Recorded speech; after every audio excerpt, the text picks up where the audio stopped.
Hello everyone, welcome to ई विद्यालय YouTube channel. My self Sneha Sharma. आज हम बेसिक मैथ से अपनी क्लास 11th की स्टार्टिंग कर रहे हैं फिजिक्स में। आज हम पढ़ेंगे बेसिक ट्रिग्नोमेट्री के बारे में। Some standard values of sine theta, cos theta and tan theta. तो इनको लर्न करना है। ये तो सबको पता ही होंगे, 10th क्लास से ही जानते हैं कि साइन थीटा की, कोस थीटा की और टेन थीटा की वैल्यू क्या क्या होती हैं। 0 डिग्री पर, 30 डिग्री पर, 45 डिग्री पर, 60 डिग्री पर और 90 डिग्री पर। तो एक बार देख लेते हैं और याद होनी चाहिए। 0 डिग्री पर साइन थीटा की वैल्यू होती है 0, कोस थीटा की वैल्यू होती है 1 एंड टेन थीटा की वैल्यू होती है 0। टेन थीटा क्या होता है? Sine theta divided by cos theta. और 30 डिग्री पर साइन थीटा की वैल्यू होती है 1/2, कोस थीटा की वैल्यू होती है √3/2 एंड टेन थीटा की वैल्यू होती है 1/√3। 45 डिग्री पर साइन थीटा की वैल्यू होती है 1/√2, कोस थीटा की वैल्यू होती है 1/√2 एंड टेन थीटा की वैल्यू होती है 1। अब 60 डिग्री पर साइन थीटा की वैल्यू होती है √3/2, कोस थीटा पर वैल्यू होती है 1/2 एंड टेन थीटा पर होती है उसकी वैल्यू √3। एंड 90 डिग्री पर साइन थीटा की वैल्यू होती है 1, कोस थीटा की वैल्यू होती है 0 एंड टेन थीटा की वैल्यू होती है उसकी वैल्यू डिफाइन नहीं होती, क्योंकि sine theta divided by cos theta करेंगे तो 1/0 क्या आएगा? Non defined. और इनका उल्टा कर देंगे, साइन थीटा का उल्टा करेंगे तो कोसेक थीटा आ जाएगा, कोस थीटा का उल्टा कर देंगे तो सीकेंड थीटा आ जाएगा, टेन थीटा का उल्टा कर देंगे तो कोट थीटा आ जाएगा। बट हमारी generally sine theta, cos theta and tan theta ही ज़्यादा यूज़ में आते हैं, इसलिए हम इनको लर्न नहीं करते आपके लिए। अब 3 एंगल्स की भी वैल्यू याद होनी चाहिए, that is equal to 37 degree and 53 degree की वैल्यू याद होनी चाहिए। साइन 37 डिग्री की वैल्यू होती है 3/5, टेन 37 की वैल्यू होती है 3/4 और कोस 53 डिग्री की वैल्यू होती है 3/5 और कोस 37 की बात करते हैं तो वो हो जाएगी 4/5। टेन 53 की वैल्यू होती है 4/3 एंड साइन 53 की बात करेंगे तो वो हो जाएगी 4/5। तो ये भी याद होनी चाहिए आपको सभी को। Angle in terms of radians. अब हम रेडियंस की टर्म्स में एंगल को लिखना सीखते हैं। थीटा क्या होता है? अगर रेडियन में बात करते हैं कि कितना आर्क होती है और उसके डिवाइडेड बाय हम रेडियस कर देते हैं। जैसे कि ये पूरी आर्क होती है तो इसको अगर हम रेडियस से डिवाइड कर देते हैं तो हमारे पास थीटा आ जाता है रेडियन में। अगर 2 पाई रेडियन होता है, मतलब वो पूरा सर्कल कंप्लीट कर चुका है, तो पूरे सर्कल में कितना चक्कर घूम लेता है? वो 2 पाई रेडियन घूम लेता है, या फिर हम उसको 360 डिग्री भी बोल सकते हैं। अगर पूरा सर्कल घूम लेता है तो थीटा क्या हो जाएगा? L/r। और L कितना होएगा? 2πr। तो 2πr को अगर हम r से डिवाइड करें तो क्या आएगा? 2 पाई रेडियंस आ जाएगा। और 2 पाई किसके बराबर होता है? 360 डिग्री के बराबर। तो इसके कारण क्या हो जाएगा? Pi is equal to 180 degree. कुछ याद ना रखो, बट ये याद जरूर रखना कि पाई की वैल्यू जो होती है वो 180 डिग्री होती है। इससे बहुत सारे क्वेश्चन हम अपने बना सकते हैं। अब कुछ वैल्यूज़ लिख लेते हैं, जैसे कि 2 पाई की वैल्यू होती है 360 डिग्री, पाई की वैल्यू हो जाएगी 160 डिग्री, पाई/2 की वैल्यू हो जाएगी 90 डिग्री, पाई/3 की वैल्यू हो जाएगी 60 डिग्री, पाई/4 की वैल्यू हो जाएगी 45 डिग्री, पाई/6 की वैल्यू हो जाएगी 30 डिग्री। सो एक बार आप भी ज़रूर प्रैक्टिस कर लेना इनकी, सभी को एक बार लिख के देख लेना तो कॉन्फिडेंस आ जाएगा। अब आती है इंपॉर्टेंट ट्रिग्नोमेट्रिक फार्मूला। जो इंपॉर्टेंट ट्रिग्नोमेट्रिक फार्मूला है वो कौन कौन से हैं? पहला तो आता है sine square theta plus cos square theta is equal to 1। ये तो हमारी 10th क्लास में ही सिखा देते हैं कि sine square theta plus cos square theta is equal to 1 होता है। बाद में आता है दूसरा sec square theta minus tan square theta is equal to 1। ये भी इंपॉर्टेंट है, बट इसका ज़्यादातर यूज़ नहीं होता है। ज़्यादातर जो यूज़ होता है हम इसी का पहले वाले फॉर्मूले का ही ज़्यादातर यूज़ करते हैं। थर्ड जो फॉर्मूला होता है वो होता है cosec square theta minus cot square theta is equal to 1। अब कोसेक थीटा क्या होता है? 1/sin थीटा, मैंने पहला ही बता दिया था आप सभी को। सेक थीटा क्या होता है? 1/cos theta. कोट थीटा क्या होता है? 1/tan theta. अब एक और इक्वेशन आती है जिसको लिखते हैं 1/tan square theta is equal to sec square theta. अब डबल एंगल फार्मूला, जैसे कि साइन 2 थीटा, ये जो काइनेमेटिक्स में डबल एंगल फार्मूला के काइनेमेटिक्स में ज़्यादातर यूज़ किया जाता है। साइन 2 थीटा को कैसे लिखेंगे? 2 sin थीटा कोस थीटा। और कोस 2 थीटा को लिखना होगा तो हम कैसे लिखेंगे? कोस square theta minus sign square theta. और अगर कोस स्क्वायर थीटा लिखना होगा तो हम पहली इक्वेशन का यूज़ करके कैसे लिख सकते हैं? 1 माइनस साइन स्क्वायर थीटा, तो इसको हम लिख सकते हैं। या फिर साइन स्क्वायर थीटा को हम कैसे लिख सकते हैं? 1 माइनस कोस स्क्वायर थीटा। तो 1 minus cos square theta plus cos square theta कितना आ जाएगा? 2 cos square theta minus 1 that is equal to 1 minus 2 sine square theta भी हम इसको लिख सकते हैं। और टेन थीटा क्या होता है? 2 tan theta divided by 1 minus tan square theta. सबसे ज़्यादा इम्पोर्टेंट हमारे यही यूज़ में आता है। Sine two theta is equal to sine theta into cos theta. अब आते हैं एडिशन और सब्सट्रैक्शन के फॉर्मूले। पहला आता है sine A plus B that is equal to sine A cos B plus cos A sine B. Sine A cos B plus cos A sine B. मेरे साथ साथ रिपीट करिए, sine A cos B plus cos A sine B. Then आता है sine A minus sine B, तो क्या हो जाएगा, साइन ए माइनस बी, तो क्या होगा, sign A cos B minus cos A sine B. Sine A cos B minus cos A sine B. अब आता है कोस ए प्लस बी। अगर हम कोस ए प्लस बी की बात करेंगे तो क्या आएगा, कोस ए कोस बी माइनस साइन ए साइन बी। देखो ऐसे भी याद रख सकते हैं कि साइन वाले में क्या होगा, साइन और कोस दोनों साथ आते हैं। अगर प्लस होगा तो प्लस वाला साइन आएगा, माइनस होगा तो माइनस वाला साइन आएगा। जैसे साइन ए प्लस बी होगा तो sign A cos B plus cos A sine B. Sine A minus B होगा तो sign A cos B minus cos A sine B. और कोस वाले में क्या होता है, कोस कोस दोनों भाई भाई एक साथ रहते हैं। अगर कोस ए प्लस बी होगा तो इनमें साइन भी चेंज हो जाता है। जैसे कोस ए प्लस बी है तो कोस ए कोस बी माइनस साइन ए साइन बी हो जाएगा। अगर कोस ए माइनस बी होगा तो कोस ए कोस बी प्लस साइन ए साइन बी हो जाएगा। कोस ए प्लस बी हो जाएगा कोस ए कोस बी माइनस साइन ए साइन बी। कोस ए माइनस बी हो जाएगा कोस ए कोस बी प्लस साइन ए साइन बी। अब आता है टेन ए प्लस बी का, tan A plus tan B divided by 1 minus tan A tan B. क्या होता है, टेन ए प्लस बी का tan A tan B, tan A plus tan B divided by 1 minus tan A tan B. Tan A plus B का क्या होता है, फिर से रिपीट कर रही हूँ, tan A plus tan B divided by 1 minus tan A tan B. Then sixth formula आता है टेन ए माइनस बी का। टेन ए माइनस बी में क्या होता है, tan A minus tan B divided by 1 plus tan A tan B. Tan A minus tan B divided by 1 plus tan A tan B. अगर मैं important formula की बात करूँ कि आपको कौन से बिल्कुल रट ही जाने चाहिए, तो ये तो बिल्कुल रट ही जाने चाहिए ये पहले 4 फार्मूलेस। तो अब आते हैं कुछ एग्जाम्पल्स कर लेते हैं। जैसे कि साइन 15 की वैल्यू निकालनी होगी तो हम कैसे निकालेंगे। साइन 15 को हम कैसे लिख सकते हैं, साइन 45 माइनस 30, तो ये क्या आ जाएगा, sign A minus sine B. तो हम कैसे लिखते हैं sign A cos B minus cos A sine B. तो ए इसमें हमने मान लिया 45 डिग्री है और 30 डिग्री क्या हो जाएगा, बी हो जाएगा। तो क्या हो जाएगा, साइन ए की जगह हम 45 डिग्री पुट कर देंगे और कोस बी की जगह हम कोस 30 डिग्री पुट कर देंगे।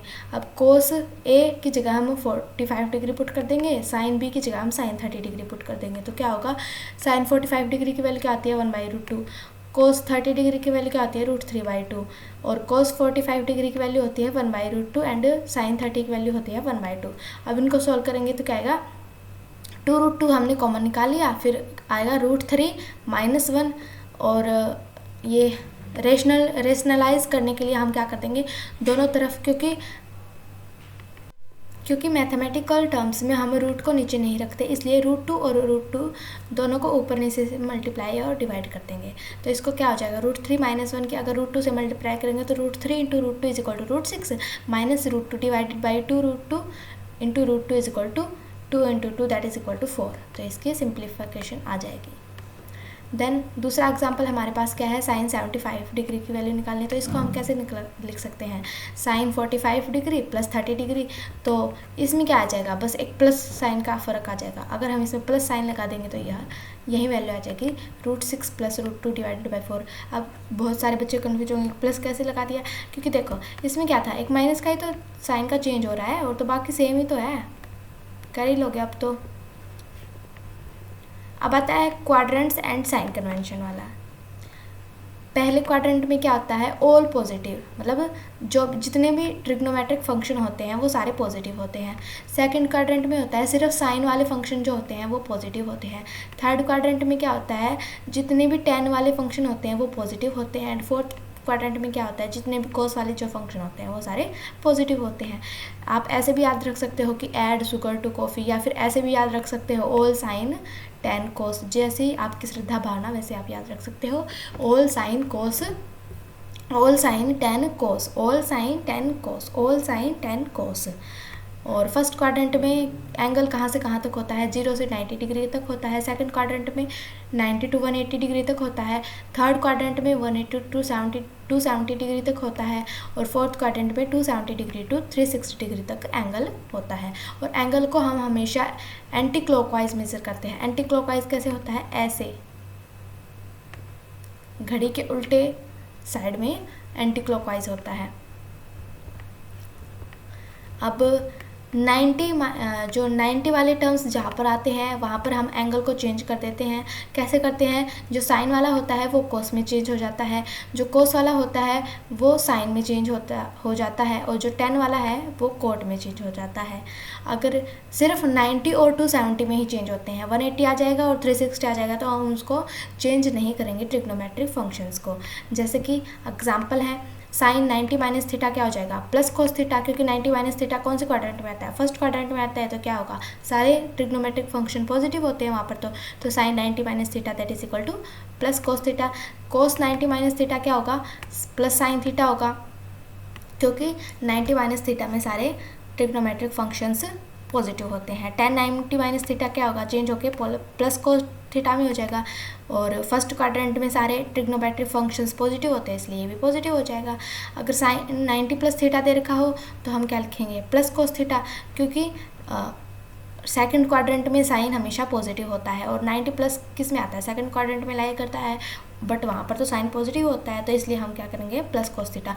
और ऑलवेज जो हम लास्ट टर्म में मतलब कि ट्रिग्नोमेट्रिक फंक्शंस चेंज करने के बाद भी अगर हम साइन पुट करते हैं तो वो हम उसके अकॉर्डिंग करते हैं जो हमारे गिवन फंक्शन दिया हुआ था। जैसे अगर यहाँ पर साइन फंक्शन दिया हुआ था उसके अकॉर्डिंग ही हम साइन लिखते हैं नेक्स्ट टर्म में। जैसे अगर दूसरा एग्जाम्पल लेते हैं, कोस 90 प्लस थीटा दे रखा है तो हम कोस के अकॉर्डिंग साइन को लिखेंगे, ना कि साइन के अकॉर्डिंग। जो हमें बाद में मिलता है उसके अकॉर्डिंग नहीं लिखते, जो हमें दिया हुआ होता है उसके अकॉर्डिंग हम साइन कन्वेंशन करते हैं। अब कोस 90 प्लस थीटा है, 90 दिया हुआ है तो हम चेंज कर देंगे, कोस को किस में चेंज करेंगे, साइन थीटा में चेंज करेंगे। बट 90 प्लस थीटा कौन से क्वाड्रेंट में आता है, सेकंड क्वाड्रेंट में, वहाँ सिर्फ साइन पॉजिटिव होता है, तो क्या होगा, नेगेटिव हो जाएगा, क्योंकि कोस नेगेटिव होता है सेकंड क्वाड्रेंट में। अब 10 प्लस 90 प्लस थीटा दे दिया, 10 किस में चेंज हो जाता है, कोट में चेंज हो जाता है। बट 10 सेकंड क्वाड्रेंट में, 90 प्लस थीटा सेकंड क्वाड्रेंट में लाई करता है और वहाँ पर सिर्फ साइन पॉजिटिव होता है, 10 नेगेटिव हो जाएगा, that is equal to minus cot theta, इसके इक्वल आ जाएगा। इनका प्लस और माइनस चेक करना है, ये लिखा हुआ है यहाँ पर। अब 180 माइनस थीटा में क्या होता है, इसमें चेंज नहीं होता है, जो फंक्शन दिया हुआ आता है उसी को हम लिख देते हैं। अब साइन 180 माइनस थीटा कौन से क्वाड्रेंट में आता है, सेकंड क्वाड्रेंट में आता है। सेकंड क्वाड्रेंट में साइन क्या होता है, पॉजिटिव होता है, तो हम साइन 180 माइनस थीटा को क्या लिखेंगे, plus sign of theta. Cos 180 minus theta क्या होगा, कोस थीटा होगा। बट 180 माइनस थीटा कौन से क्वाड्रेंट में लाई करता है, सेकंड क्वाड्रेंट में लाई करता है, तो इसलिए हम क्या लिखेंगे, माइनस कोस थीटा। अब 10 180 माइनस थीटा कौन से क्वाड्रेंट में लाई करेगा, सेकंड क्वाड्रेंट में लाई करेगा। और 10 180 टर्म दे रखी है तो हम इसको चेंज नहीं करेंगे, तो ये हो जाएगा माइनस 10 थीटा। अगर 180 प्लस थीटा की बात करते हैं तो क्या होएगा, साइन 180 प्लस थीटा। अब ये थर्ड क्वाड्रेंट में आ गया, तो थर्ड क्वाड्रेंट में कौन सा पॉजिटिव होता है, सिर्फ 10 पॉजिटिव होता है, तो क्या आएगा, माइनस साइन थीटा आ जाएगा। अब कोस 180 प्लस थीटा की बात करते हैं तो ये थर्ड क्वाड्रेंट में है, थर्ड क्वाड्रेंट में सिर्फ 10 पॉजिटिव होता है, तो कोस में ही रहेगा, क्योंकि 180 दे रखा है, तो क्या हो जाएगा, माइनस कोस थीटा। अब 10 180 प्लस थीटा की बात करते हैं तो थर्ड क्वाड्रेंट में है और 10 में चेंज होएगा, क्योंकि 180 दे रखा है, 180 में हम फंक्शंस को चेंज नहीं करते। और 10 थर्ड क्वाड्रेंट में पॉजिटिव होता है, तो ये क्या आ जाएगा, positive of 10 theta, that's it. अब 360 माइनस थीटा की बात करते हैं। अब 360 माइनस थीटा की कौन से क्वाड्रेंट में लाई करेगा, फोर्थ क्वाड्रेंट में लाई करेगा। फोर्थ क्वाड्रेंट में कौन पॉजिटिव होता है, सिर्फ और सिर्फ कॉस पॉजिटिव होता है। साइन 360 माइनस थीटा क्या होगा, माइनस साइन थीटा, क्योंकि 360 में सेम रहता है, चेंज नहीं होता ट्रिग्नोमेट्रिक फंक्शन, तो साइन थीटा ही हो जाएगा। बट फोर्थ क्वाड्रेंट में साइन नेगेटिव होता है, तो क्या हो जाएगा, नेगेटिव ऑफ साइन थीटा। अगर कोस 360 माइनस थीटा दे रखा है तो हम क्या लिखेंगे, पॉजिटिव ऑफ कोस थीटा, क्योंकि फोर्थ क्वाड्रेंट में कोस थीटा पॉजिटिव होता है और 360 दे रखा है, इसलिए हमने फंक्शन को चेंज नहीं किया। 10 360 माइनस थीटा दे रखा है तो हम क्या करेंगे, 360 है तो हम चेंज नहीं करेंगे, 10 को 10 में ही रख देंगे। और 360 माइनस थीटा मतलब फोर्थ क्वाड्रेंट है, फोर्थ क्वाड्रेंट में 10 क्या होएगा, नेगेटिव हो जाएगा। अब 360 प्लस थीटा, ये फिर से हम कहाँ पर आ गए, फर्स्ट क्वाड्रेंट में आ गए। तो साइन 360 प्लस थीटा क्या होगा, प्लस साइन थीटा, क्योंकि फर्स्ट क्वाड्रेंट में सारे ही पॉजिटिव होते हैं और 360 देर का, इसलिए हम साइन को साइन में ही रखेंगे, चेंज नहीं करेंगे। कोस 360 प्लस थीटा किस में हो जाएगा, प्लस कोस थीटा में चेंज हो जाएगा। अब मैं इतना जल्दी एक्सप्लेन कर रही हूँ क्योंकि बहुत अच्छे तरीके से मैंने बता दिया है कि कौन किस में चेंज होएगा। अब tan 360 प्लस थीटा क्या आएगा, प्लस tan थीटा, क्योंकि फर्स्ट करंट में सारे पॉजिटिव होते हैं और 360 है तो इसलिए हम चेंज नहीं कर रहे हैं। ऐसे ही 270 डिग्री में चेंज होता है बट, और 90 डिग्री में चेंज होता है। तो ये आपके लिए होमवर्क का है, आप खुद करके देखना इनको। अब एग्जाम्पल कर लेते हैं कुछ। साइन 180 डिग्री को हम कैसे लिख सकते हैं, साइन 90 डिग्री प्लस 30 डिग्री, या फिर साइन 180 डिग्री माइनस 60 डिग्री। अगर हमें जल्दी क्वेश्चन सॉल्व करना है तो हम ज़्यादातर ये कोशिश करेंगे कि हम किसी ना किसी तरीके से इसको 180 या 360 के टर्म्स में लेके आएँ, ताकि हमें फिर फंक्शंस की वैल्यू चेंज ना करनी पड़े, वो हमारे लिए थोड़ा ईजी रह जाता है। तो साइन 120 डिग्री को हम एक तरीके से तो ये भी लिख सकते हैं 90 प्लस थीटा, और एक तरीके से ये भी लिख सकते हैं कि 180 माइनस 60। तो अगर साइन 90 प्लस थीटा करेंगे तो क्या आएगा, 90 प्लस थीटा है तो कोस थीटा में चेंज हो जाएगा, और 90 प्लस थीटा कौन से क्वाड्रेंट में आता है, सेकंड क्वाड्रेंट में आता है। तो सेकंड क्वाड्रेंट में आता है तो कोस पॉजिटिव हो जाएगा, और कोस 30 की डिग्री की वैल्यू क्या होती है, √3/2 होती है। ऐसे ही अगर हम दूसरे मेथड से करते हैं 180 माइनस 60, 180 माइनस 60, तो साइन 180 माइनस 60 सेकेंड क्वाड्रेंट में लाई करेगा, सेकेंड क्वाड्रेंट में साइन पॉजिटिव होता है, और 180 है तो हम साइन को साइन में ही रखेंगे, चेंज नहीं करेंगे इसको। तो प्लस साइन 60 डिग्री, और साइन 60 डिग्री की वैल्यू क्या आती है, √3/2 होती है। अब सेकंड क्वेश्चन क्या है, कोस 210 डिग्री। अब इसको हम कैसे लिख सकते हैं, एक तो ये भी लिख सकते हैं कोस 180 प्लस 30 डिग्री।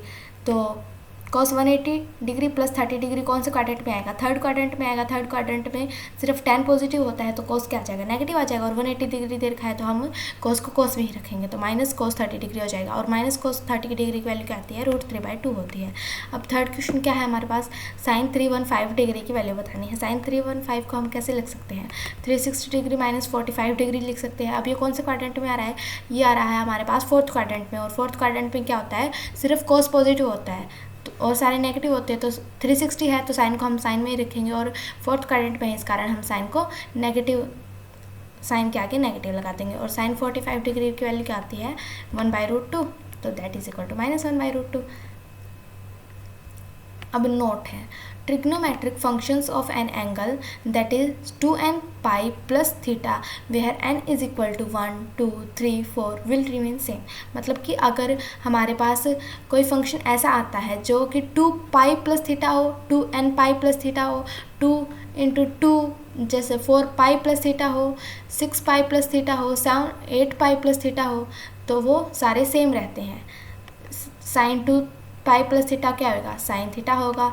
कोस 2 पाई प्लस थीटा क्या होगा, कोस थीटा होगा। 2 पाई का मतलब ही क्या होता है, 180 डिग्री। तो 180 डिग्री में हम साइन को चेंज नहीं करते, फंक्शन को चेंज नहीं करते, तो साइन 2 पाई प्लस थीटा क्या होगा, साइन थीटा होगा। कोस 2 पाई प्लस थीटा क्या होगा, कोस थीटा होगा। tan 2 पाई प्लस थीटा क्या होगा, tan थीटा होगा। ऐसे ही अगर साइन 4 पाई प्लस थीटा दे दिया तो साइन थीटा ही लिखेंगे हम इसको। अगर कोस 6 पाई प्लस थीटा दे दिया तो हम इसको कोस थीटा ही लिखेंगे। अगर कोस 10 पाई प्लस थीटा दे दिया तो इसको हम कोस थीटा ही लिखेंगे। साइन 100 पाई प्लस थीटा भी दे दिया तो हम क्या लिखेंगे, साइन थीटा। अगर कोई ऐसा निकल भी आया कि ये बोले कि साइन 1000 पाई प्लस थीटा बताओ, तो साइन 1000 पाई प्लस थीटा क्या होगा, साइन थीटा ही होएगा। That's it. अब आता है, अगर हम थीटा को बहुत छोटा मान के चलें तो क्या होगा। अगर थीटा बहुत बहुत छोटा होता है तो साइन थीटा की वैल्यू क्या होगी, थीटा होगी। कोस थीटा की वैल्यू होती है 1 एंड tan थीटा की वैल्यू होती है थीटा।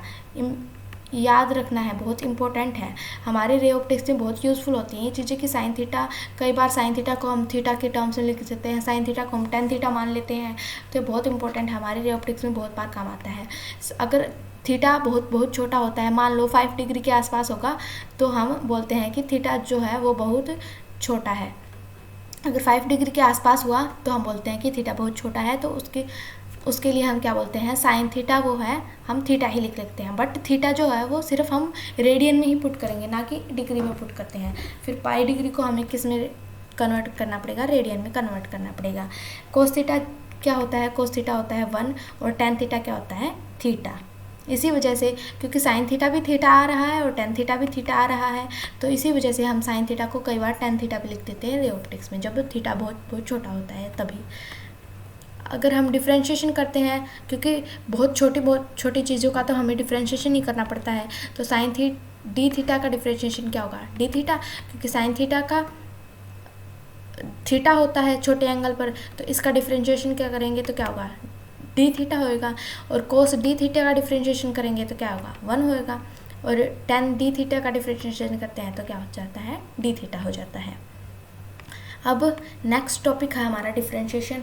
जिस पॉइंट पे स्लोप चाहिए वहाँ टेंजेंट बनाते हैं। डिफ्रेंशिएशन निकालने के लिए अगर ग्राफ वाले क्वेश्चन देते हैं तो ग्राफ वाले क्वेश्चन में क्या करते हैं, जिस स्लोप पर जिस पॉइंट पर हमें स्लोप चाहिए वहाँ पर हम टेंजेंट खींच देते हैं। जैसे कि ये एक स्लोप दिया हुआ है, अगर यहाँ पर हमें कोई टेंजेंट स्लोप चाहिए, इस ग्राफ का अगर हमें स्लोप चाहिए तो हम क्या कर देंगे, उस पॉइंट के ऊपर, जैसे एक पॉइंट यहाँ पर है तो इसके ऊपर हम टेंजेंट खींच देंगे सीधी, जो कि एक पॉइंट पर उसको टच करके चली जाती है। अब यहाँ पर अगर चाहिए तो हम यहाँ पर टेंजेंट खींच देंगे जो कि इस स्लोप को एक पॉइंट पर छूती हुई जाती है। अब दो एंगल बन रहे हैं थीटा 1 और थीटा 2, दोनों एक्यूट एंगल, मतलब कि 90 से कम ही तो दिख रहे हैं ना, तो क्या होगा, स्लोप टेन थीटा 1 और slope tan theta 2, different point का डिफरेंट स्लोप आ रहा है। मतलब ये क्या है, वेरिएबल ग्राफ है, वेरिएबल स्लोप दिखाई दे रहा है हमें। और कुछ स्ट्रेट लाइन का तो स्ट्रेट लाइन का ग्राफ जो होता है उसका स्लोप निकालना तो ईजिली होता है, क्योंकि हर एक पॉइंट पर उसका स्लोप जो है वो सेम आता है, तो कांस्टेंट स्लोप है। स्ट्रेट लाइन ग्राफ अगर हमारे पास आ गया तो उसका स्लोप कैसा होगा, कांस्टेंट होगा, और उसको हम टेन थीटा से रिप्रेजेंट कर देते हैं। एवरेज रेट, अगर एवरेज रेट पूछता है तो कैसे लिखते हैं हम एवरेज रेट को, जैसे कि एवरेज रेट पूछता है दो पॉइंट के बीच में, तो हम क्या करते हैं, एक ट्रायंगल बना लेते हैं। ये हो जाएगा y2 माइनस y1 और ये हो जाएगा x2 माइनस x1। तो टेन थीटा क्या होता है, dy बाई डी एक्स, तो dy by d x, dy क्या है हमारे पास y2 माइनस y1 और dx क्या है हमारे पास x2 माइनस x1। तो इसको क्या होगा, इससे हमारे pq का स्लोप पता चल जाएगा। एवरेज रेट अगर y with respect to x निकालना होता है तो हम क्या करते हैं, change in y with respect to change in x लिख देते हैं। y का चेंज क्या है, y2 माइनस y1 है, और x का चेंज क्या है, x2 माइनस x1 है। तो उसका फिर हम स्लोप पता चल जाएगा pq का, और वो टेन थीटा के इक्वल हो जाता है। That is equal to y2 minus y1 divided by x2 minus x1 is equal to delta y by delta x भी हम इसको लिख सकते हैं। अब इंस्टेंटेनियस रेट ऑफ चेंज के बारे में बात करते हैं। वैसे इंस्टेंटेनियस रेट निकालने की ज़रूरत क्यों पड़ी हमें, क्योंकि बहुत ऐसी छोटी छोटी चीज़ें होती हैं जिनका हम एवरेज रेट नहीं निकाल सकते, इसलिए हमें इंस्टेंटेनियस रेट निकालने की ज़रूरत पड़ती है। तो इंस्टेंटेनियस रेट निकालने के लिए हम क्या करते हैं, टेंजेंट ड्रॉ करते हैं, फिर उसको हम जूम आउट करके देखते हैं तो एक उसी प्रकार का ट्रायंगल बन रहा है। बट इसमें हम x2 minus x1 y2 minus y1 नहीं करेंगे, क्योंकि बहुत छोटा सा चेंज है, इसलिए हम इसको dy बाई dx के टर्म्स में रिप्रेजेंट करते हैं। अब रेट ऑफ चेंज, अगर एवरेज रेट ऑफ चेंज निकालना होता है तो हम कैसे लिख देते हैं, y2 minus y1 divided by x2 minus x1। But अब ये बहुत छोटा सा चेंज है, मतलब कि y और y2 दोनों एक ही पॉइंट के ऊपर तो दिख रहे हैं, और x1 और x2 दोनों एक ही पॉइंट के ऊपर दिख रहे हैं, इसलिए हम क्या करेंगे, इनको इनमें से सब्ट्रैक्ट नहीं करेंगे बल्कि इनका डिफरेंशिएशन करते हैं। तो dy बाई डी एक्स क्या होता है, डिफरेंशिएशन होता है, फिर उसका स्लोप आ जाता है हमारे पास डिफरेंशिएशन करके। अब कुछ रूल्स होते हैं डिफरेंशिएशन को करने के लिए, वो क्या क्या होते हैं, अगर किसी कांस्टेंट मतलब कि 1 2 3 पाई ऐसे अगर कांस्टेंट आ जाता है तो उसका डिफरेंशिएशन क्या होता है, 0। एग्जाम्पल, अगर y हमें 10 दिया हुआ तो dy बाई डी एक्स क्या होगा, 0 होगा। अगर y 4 की पावर 10 दे रखी है तो ये 4 क्या है, कांस्टेंट है, तो इसका डिफरेंशिएशन क्या होगा, 0 होगा। अगर ये फॉर्मूला सब याद होना चाहिए, क्योंकि इससे ही बहुत सारे क्वेश्चन आते हैं काइनेमेटिक्स में, कि अगर किसी की पावर x की पावर n है तो उसका x के विद रिस्पेक्ट में डिफरेंशिएशन करते हैं तो क्या आएगा, पावर को नीचे उतार लाएंगे, आगे लिख लेंगे उतार के, और फिर उसमें से पावर में से 1 हटा देंगे। एग्जाम्पल, अगर x की पावर 1 है तो हम क्या लिखेंगे, 1 को आगे रख लेंगे, 1 इंटू एक्स और 1 में से 1 घटा देंगे तो क्या आ जाएगा 1 x की पावर 0 आ जाए, और किसी की पावर 0 हो तो उसको हम नेगलेक्ट करके 1 लिख देते हैं, तो यह आ जाएगा dy/dx इज इक्वल टू 1। अगर x की पावर 2 है तो 2 आगे लिख लेंगे और 2 में से 1 घटा देंगे तो क्या आ जाएगा 1 आ जाएगा, तो that is equal to 2x1। और अगर x की पावर 5 है तो 5 इंटू 5 माइनस 1 तो ये क्या आ जाएगा 4 आ जाएगा, तो 5x की पावर 4 हो जाएगा ये। अगर y की पावर रूट एक्स दे y is equal to x की पावर रूट एक्स है, मतलब y is equal to root x दे रखा है, रूट का मतलब क्या होता है उसकी पावर 1/2 होती है, तो 1/2 को हम आगे लिख लेंगे और 1/2 में से 1 घटा देंगे तो क्या आ जाएगा 1/2 इंटू एक्स की पावर माइनस 1/2, और ये x की पावर 1/2 है तो इसको हम नीचे लेके जाएंगे तो क्या आ जाएगा पॉजिटिव में हो जाएगी 1/2। किसी की पावर नेगेटिव होती है तो उसको हम डिवाइड मतलब कि 1 से डिवाइड कर देते हैं तो उसकी पावर पॉजिटिव हो जाती है। जैसे कि इसकी x की पावर माइनस 1/2 ये नेगेटिव में है तो इसको हम नीचे लेके जाएंगे 2 के साथ मल्टीप्लाई कर देंगे तो इसकी पावर क्या हो जाएगी पॉजिटिव हो जाएगी, तो ये नीचे जाके क्या हो जाएगा 1/2 इंटू एक्स इंटू 1 प्लस 1/2, तो x की पावर 1/2 है तो इसको हम रूट में लिख सकते हैं, तो लास्ट हमारा जो रिजल्ट है वो क्या आ जाएगा 1/2 इंटू रूट एक्स। अगर y की पावर 1/√2x है तो इसको हम 1/2 भी लिख सकते हैं, x की पावर को 1/2 लिख सकते हैं, 1/1 x की पावर 1/2, और ये x की पावर 1/2 है उसको हम ऊपर लेके जाएंगे तो क्या होगा नेगेटिव होएगा, तो इसकी डिफ्रेंशिएशन करते हैं तो पावर को आगे लेके आते हैं -1/2 हो जाएगा, और फिर x की पावर -1/2 में से 1 घटा देंगे तो क्या आएगा -3/2 हो जाएगा, और इसको हम नीचे लेके जाएंगे तो क्या हो जाएगा -1/2 डिवाइडेड बाई x की पावर 3/2।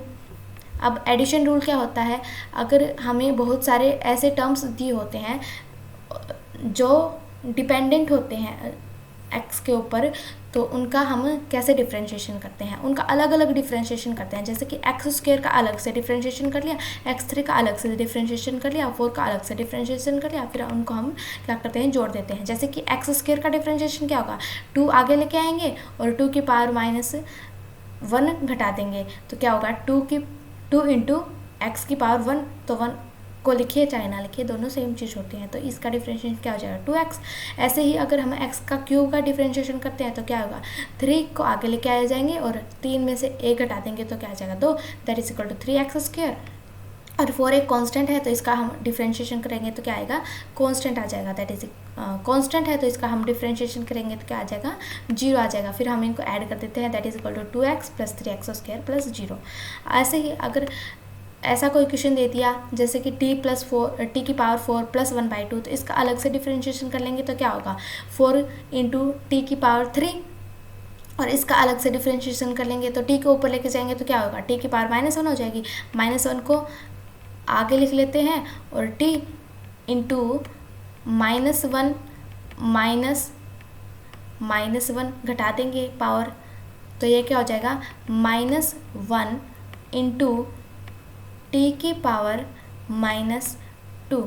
फिर हम इसको नीचे लेके जाएंगे तो क्या हो जाएगा पावर पॉजिटिव हो जाएगी, that is equal to -1 divided by t की पावर 2। ये हमारा आंसर हो जाएगा फाइनल 4t³ - 1/t²। अब कुछ और भी क्वेश्चन कर लेते हैं। अब कुछ और फॉर्मूले हैं जैसे ट्रिग्नोमेट्रिक फंक्शंस के हम कैसे डिफरेंशिएशन करते हैं, जो कि हमारे SHO में बहुत यूज़फुल होते हैं। y = sin x दे रखा है तो sin x का डिफरेंशिएशन क्या होता है cos x। अगर cos x दे रखा है तो cos x का डिफरेंशिएशन क्या होता है -sin x। अगर tan थीटा दे रखा है tan x दे रखा है तो tan का डिफरेंशिएशन क्या होता है sec² x। अगर cos x होता है तो cos x का डिफरेंशिएशन क्या होता है -cos x into cot x। अगर sec x का डिफरेंशिएशन करना होता है तो उसको हम लिख देते हैं sec x into tan x। अगर cot x का डिफरेंशिएशन करना होता है तो cot x का डिफरेंशिएशन क्या होता है -cos x। अब मैं फिर से रिपीट कर देती हूँ, sin x का होता है cos x का होता है -sin x, tan x का होता है sec² x, तो sec x का हो जाएगा sec x into tan x, cos x का होता है cos x into cot x, और कोट एक्स का हो जाएगा minus of cos x square x. तो जो जितने भी ये सी वाले हैं ना, इनमें सारा नेगेटिव हो जाता है। सी वाला कौन कौन सा है, कोस वाला है, तो ये हो जाएगा negative of sine x. Cos x है तो इसका हो जाएगा minus cos x into cot x, cot वाला है तो इसका भी नेगेटिव हो जाएगा minus cos x square x. अब लॉगरिथमिक के डेरिवेटिव को कैसे निकालते हैं, अगर log x होता है तो उसको हम लिख देते हैं 1/x, उसका जो डिफ्रेंशिएशन होता है वो 1/x होता है। अगर e की पावर x होता है, एक्सपोनेंशियल का होता है, तो उसका हम लिख देते हैं e की पावर x का डिफ्रेंशिएशन e की पावर x ही होता है, इसमें कोई चीज़ नहीं होता। अगर a की पावर x दे रखी होती है तो उसको हम कैसे लिखते हैं, a की power x into log of a, जो कि कॉन्स्टेंट होता है उसको log में लिख देते हैं। जैसे एग्जाम्पल दे दिया, अगर 4 की पावर x है तो हम कैसे लिखते हैं, 4x को अलग से लिख लेंगे और फिर log ऑफ 4 जो कि कांस्टेंट है। ये इतना इम्पोर्टेंट नहीं है, इसको आप स्किप भी कर सकते हो, इम्पोर्टेंट नहीं है इतना ही। तो अगर याद रहे तो अच्छी बात है, वरना स्किप करना चाहो तो स्किप भी कर सकते हो। बस ये 2 फॉर्मूले ही याद होने ज़रूरी है, ये 2 फॉर्मूले इंपॉर्टेंट है। इसको मैं इरेज कर देती हूँ, इतने यूज़फुल नहीं है वैसे फॉर्मूला, बट ये 2 फॉर्मूले याद होने चाहिए, log x वाला और e की पावर x जो एक्सपोनेंशियल वाला है वो याद होना चाहिए। एक बार मैं फिर से रिपीट कर देती हूँ, log x का डिफ्रेंशिएशन करते हैं तो 1/x होता है, और अगर एक्सपोनेंशियल का करते हैं e की पावर x का तो वो e की पावर x ही होता है, उसका डिफ्रेंशिएशन और इंटीग्रेशन दोनों सेम ही होते हैं। अब प्रोडक्ट रूल जिसको हम यूवी मेथड भी बोलते हैं वो कैसे करते हैं, मल्टीप्लिकेशन मेथड भी बोलते हैं। तो अगर ऐसा दे रखा हो जैसे कि 2x इंटू साइन एक्स, लिखा नहीं जा रहा, हाँ साइन एक्स,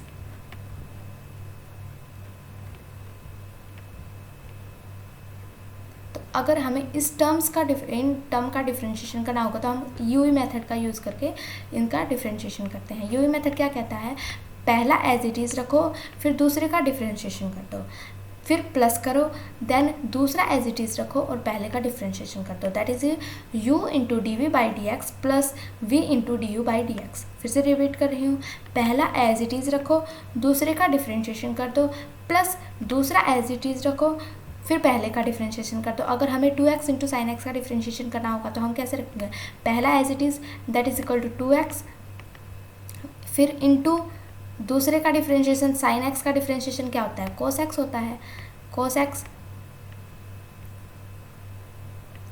प्लस दूसरा as it is, sine x को हम एज इट इज़ रख लेंगे, फिर sine x as it is रहेगा, फिर पहले का डिफरेंशिएशन, पहले का डिफरेंशिएशन क्या है, पहला 2x है तो इसका डिफरेंशिएशन क्या होगा, 2 हो जाएगा।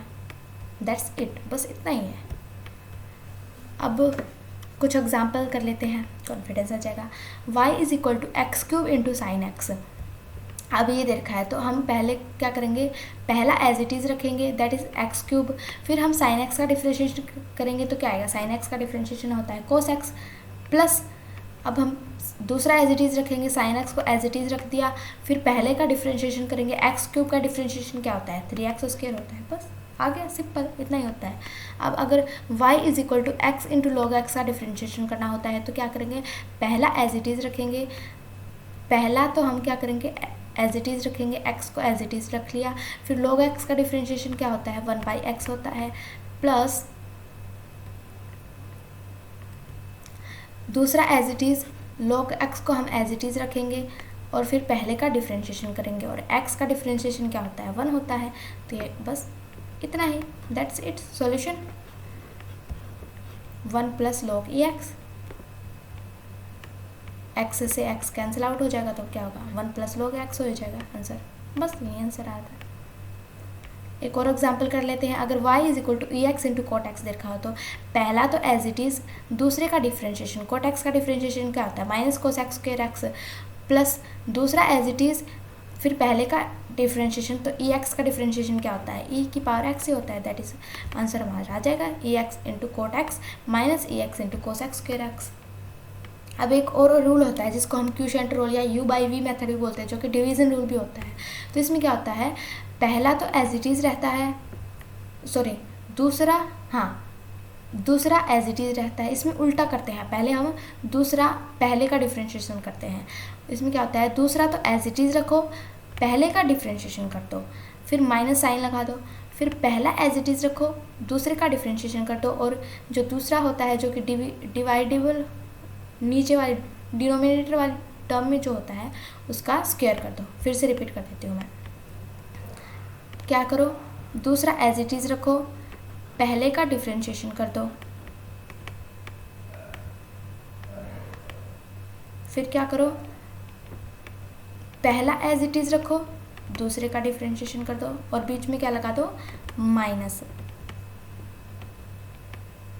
फिर डिवाइड कर दो जो डिनोमिनेटर में है उसका स्क्वायर करके, दैट्स इट।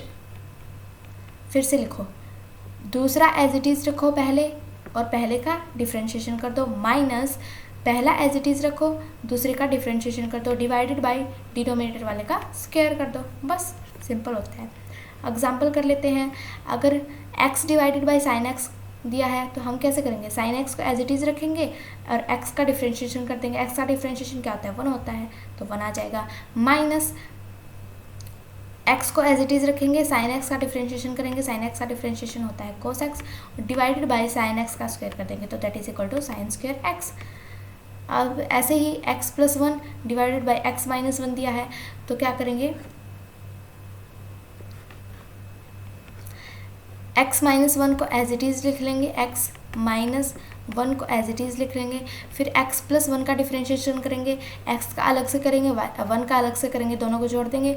1 का डिफ्रेंशिएशन क्या आएगा, 0 आएगा, x का डिफ्रेंशिएशन क्या आएगा, 1 आएगा, इंटू 1 माइनस पहला एज इट इज़, पहला क्या है, x प्लस 1 है, पहला एज इट इज़ ब्रैकेट लगा देते हैं, फिर इंटू दूसरे का डिफ्रेंशिएशन, दूसरा क्या है, x माइनस 1 है तो इसका डिफ्रेंशिएशन क्या आएगा, 1 ही आएगा, इंटू 1, तो 1 से मल्टीप्लाई करेंगे तो यही टर्म आ जाएगी। फिर डिवाइडेड बाय डिनोमिनेटर में क्या है, x माइनस 1, इसका स्क्वायर कर देंगे, x माइनस 1 का स्क्वायर। अब इसको सॉल्व करते हैं, क्या आता है, x minus 1, x minus 1 minus of x and minus of 1 divided by x minus 1 का स्क्वायर। तो x से माइनस x कैंसिल हो जाएगा, बच जाएगा क्या हमारे पास, -2 डिवाइडेड बाई x माइनस 1 का स्क्वायर। ये हमारा आंसर आ जाएगा। अब चेन रूल क्या होता है कि अगर ब्रैकेट में भी ऐसी टर्म दे रखा हो जिसका डिफ्रेंशिएशन होता हो तो वहाँ पर हम क्या करते हैं, चेन रूल का यूज़ करते हैं। चेन रूल में क्या होता है, इसको कुछ मतलब इसको ही एक x मान लो, बस ये समझो कि ये साइन x स्क्वायर नहीं है, ये साइन x है, तो हमें साइन x का डिफ्रेंशिएशन करना आता है। साइन x का डिफ्रेंशिएशन क्या होता है, कोस x, तो क्या करेंगे, कोस और x। अब x की जगह हमने x को हमने क्या माना था, x स्क्वायर माना था, तो अब कोस की ब्रैकेट में हम क्या लिख देंगे, x स्क्वायर लिख देंगे, फिर इनटू अब जो ब्रैकेट में है उसका डिफरेंशिएशन करते हैं। ब्रैकेट में क्या है, एक्स स्क्वायर है, तो एक्स स्क्वायर का डिफरेंशिएशन क्या हो जाएगा, 2x, that's it, that is equal to 2x into cos x square. ऐसे ही एग्जाम्पल है y is equal to log e 2x square plus 4, तो इस 2x स्क्वायर प्लस ब्रैकेट वाली पूरी टर्म को हम क्या मान लेंगे, x मान लेंगे। तो log x का क्या डिफ्रेंशिएशन होता है, 1/x। अब x माना था उसकी जगह पुट कर देते हैं 2x स्क्वायर प्लस 4, और अब इसका डिफ्रेंशिएशन हो रहा है 2x स्क्वायर का डिफ्रेंशिएशन क्या होगा, 2 को आगे लिखेंगे 4 इंटू एक्स स्क्वायर का डिफ्रेंशिएशन होता है x, तो यह जाएगा 4x प्लस 4 कॉन्स्टेंट है तो इसका डिफरेंशिएशन क्या आ जाएगा 0, तो ये आ जाएगा 4x divided by 2x square plus 4। Simple होता है डिफरेंशिएशन करना, कोई हवा नहीं होता इसका। नेक्स्ट एग्जांपल दे रखा है e की पावर 2x, तो 2x को हम क्या मान सकते हैं, x मान सकते हैं, तो e की पावर 2x हो जाएगा e की पावर 2x, क्योंकि e की पावर x हो तो उसका डिफ्रेंशिएशन हो चाहे इंटीग्रेशन हो e की पावर x से होता है, तो ये इसका डिफ्रेंशिएशन क्या हो जाएगा e की पावर 2x। अब 2x का डिफ्रेंशिएशन करेंगे तो क्या होगा 2, तो इसको हम लिख सकते हैं 2 इंटू ई की पावर 2x। अब ये एग्जाम्पल दे रखा है फॉर ई की power x square minus 2x। अब इस पूरे को हम क्या मान सकते हैं, x मान सकते हैं, तो इसका डिफ्रेंशिएशन करेंगे तो क्या आएगा, यही आएगा फॉर ई की power x square minus 2x। अब इसका डिफ्रेंशिएशन करेंगे मल्टीप्लाई में, तो x स्क्वायर का डिफ्रेंशिएशन क्या होता है 2x होता है, और 2x का डिफ्रेंशिएशन क्या होता है -2। That's it. तो ये आ जाएगा 4e की power x square minus 2x into 2x minus 2। एक और दो और एग्जाम्पल कर लेते हैं। y is equal to x square plus 4 का रूट। तो इसको हम क्या लिख सकते हैं, एक्स स्क्वायर प्लस 4 की पावर 1/2, और इसको हम पूरे को x मान लेंगे तो 1/2 को आगे लेके और इसका 1/2 में से 1 माइनस कर देंगे। फिर ये ब्रैकेट वाली चीज़ का क्या करेंगे, डिफ्रेंशिएशन कर देंगे, that is equal to 2x plus 1। क्या है, पहले फिर से दिखा देती हूँ मैं। एक्स स्क्वायर प्लस 4 का रूट है, तो रूट को हम क्या लिख सकते हैं 1/2 लिख सकते हैं। अब 1/2 को, इस पूरे को ब्रैकेट वाली चीज़ को हम क्या मान लेते हैं, x मान लेते हैं, तो 1/2 इंटू एक्स, एक्स क्या है एक्स स्क्वायर प्लस 4 है, इसको लिख देंगे। फिर हम पावर में से 1 माइनस करते हैं, पावर में से 1 माइनस कर दिया। अब इस ब्रैकेट वाले का भी डिफ्रेंशिएशन करना है, ब्रैकेट में क्या है एक्स स्क्वायर है, इसका डिफ्रेंशिएशन क्या होगा 2x होगा, 4 का डिफ्रेंशिएशन क्या होता है 0, तो यह आ जाएगा 1/2 इंटू एक्स स्क्वायर प्लस 4 की पावर -1/2, और ये 2x है तो 2x हम आके लेके आएंगे, 2 से 2 कैंसिल हो जाएगा, तो ये आ जाएगा x into x square plus 4 into x square plus 4 की पावर -1/2, और इस पावर को नीचे लेके जाएंगे तो क्या हो जाएगा पॉजिटिव हो जाएगा, तो ये हो जाएगा x divided by x square plus 4 की पावर 1/2, और 1/2 को हम क्या लिख सकते हैं रूट में भी लिख सकते हैं, तो दैट्स इट, ये सॉल्यूशन हो जाएगा इसका। अब ऐसा ही एग्जाम्पल है 1 divided by x cube plus 2x का अगर हम रूट करते हैं तो इसका क्या होगा, इसको हम पूरे को x मान लेते हैं, x की पावर 1/2, तो x की पावर -1/2 हो जाएगी, ऊपर चेक लेके जाएंगे तो -1/2 को हम आगे ले आएंगे, then x cube plus 2x की पावर -1/2 में से -1 घटा देंगे, और ब्रैकेट वाले का डिफ्रेंशिएशन करेंगे। एक्स क्यूब का डिफ्रेंशिएशन क्या होता है 3x स्क्वायर होता है, 3 को आगे लेके आए, फिर 3 में से 1 घटा दिया तो क्या होगा 2 हो जाएगा, तो 3x स्क्वायर इसका डिफ्रेंशिएशन हो जाएगा। ऐसे ही अगर हम 2x का डिफ्रेंशिएशन करते हैं तो वो क्या होगा 2 हो जाएगा, तो देन इसका 3x square plus 2 divided by 2 into x square plus 2x, x cube plus 2x की पावर -3/2, ये हमारा रिजल्ट आ जाएगा। फिर से एक बार मैं एक्सप्लेन करती हूँ क्यों थोड़ा डिफिकल्ट सा लग रहा है। 1/x क्यूब प्लस 2x की पावर 1/2 हम लिख सकते हैं, क्योंकि रूट को हम 1/2 लिख सकते हैं। अब इसको ऊपर लेके जाएंगे तो पावर क्या आ जाएगी नेगेटिव में चली जाएगी। एक बार मैं फिर से इरेज करके समझा देती हूँ। अब हम इसको ऊपर लेके जाएंगे तो क्या होगी पावर नेगेटिव में हो जाएगी। अब हम ब्रैकेट वाले को पूरा को x मान लेते हैं, तो x मान लिया तो x की पावर -1/2 है, तो उसको पावर को हम आगे ले आएंगे, -1/2 को x क्यूब प्लस 2x को एज इट इज़ रखेंगे, फिर पावर में से 1 घटा देंगे, दैट इज इक्वल टू -1/2 -1। फिर जो ब्रैकेट में है उसका भी डिफ्रेंशिएशन करेंगे, तो x क्यूब का डिफ्रेंशिएशन करेंगे तो क्या होगा 3x स्क्वायर होगा, और 2x का डिफ्रेंशिएशन होगा +2। तो अब इसको 3x स्क्वायर प्लस 2 को हम आगे लेके आएंगे तो क्या होगा -3x square plus 2 divided by 2, और into x cube plus 2x की पावर -3/2, क्योंकि -1/2 और -1 क्या होगा जुड़ जाएंगे माइनस में, तो ये हो जाएगा -3/2। सो आज के लिए इतना ही सेशन रख लेते हैं। Hope you like this video, thank you so much, और सब्सक्राइब कर देना ई विद्यालय चैनल को। Thank you so much, bye bye.